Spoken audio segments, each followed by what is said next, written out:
Sayur-sayuran antara hidangan paling kurang digemari terutama kanak-kanak. Malah, golongan dewasa juga ada yang tidak menggemari sayur walaupun umum mengetahui bahan itu mempunyai vitamin yang banyak serta elok untuk kesihatan. Tidak dinafikan, sayur dan buah juga memainkan peranan bagi sesiapa yang mahu mengurangkan berat badan secara menyihatkan. Kandungan air dan serat yang tinggi dalam kebanyakan buah-buahan serta sayur-sayuran menjadikannya pilihan terbaik untuk hidangan ringan menyihatkan di samping disajikan dalam hidangan utama. Vitamin dan khasiat dalam buah serta sayur membantu untuk memperoleh tahap kesihatan yang baik. Serat membuatkan seseorang itu cepat berasa kenyang, oleh itu, ia memang pilihan bijak. Serat juga membantu dari segi penghadaman, sekaligus membolehkan tubuh memproses apa yang dimakan menerusi cara menyihatkan. Bagaimanapun, cara penyediaan dan cara memasak sebenarnya menyumbang kepada kehilangan vitamin dalam bahan mentah itu.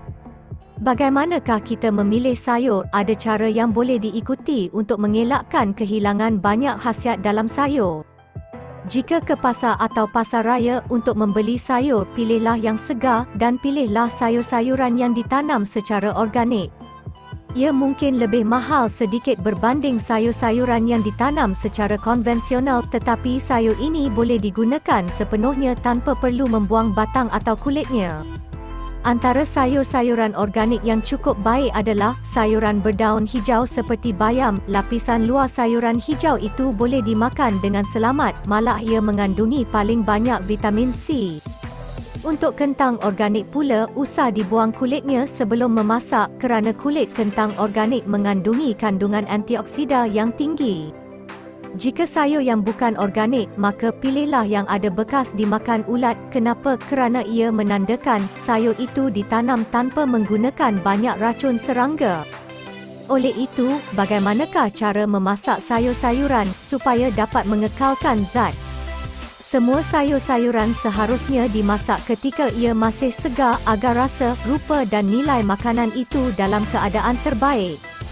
Sebaiknya, sayuran hanya disediakan sejurus sebelum memasak kerana jika ia disediakan lebih awal dan dibiarkan lama terperap atau dibiarkan lama dalam rendaman air, ia boleh menyebabkan sebahagian khasiatnya menyerap keluar.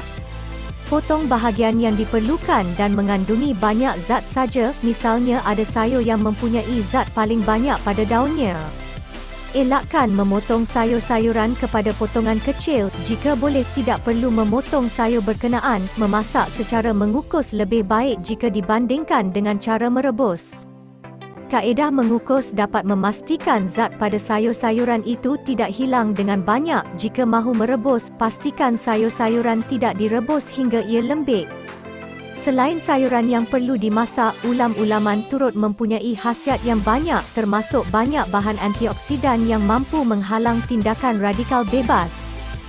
Sebenarnya amalan makan ulam menjadi budaya masyarakat negara ini, terutama orang Melayu, sejak turun-temurun lagi. Apabila kita makan, kita sebenarnya membuat pelaburan pada kesihatan. Kesan pelaburan ini bergantung kepada jenis makanan diambil. Beringat dari awal lebih mendatangkan faedah berbanding sudah mendapat penyakit akibat gaya hidup yang tidak sihat.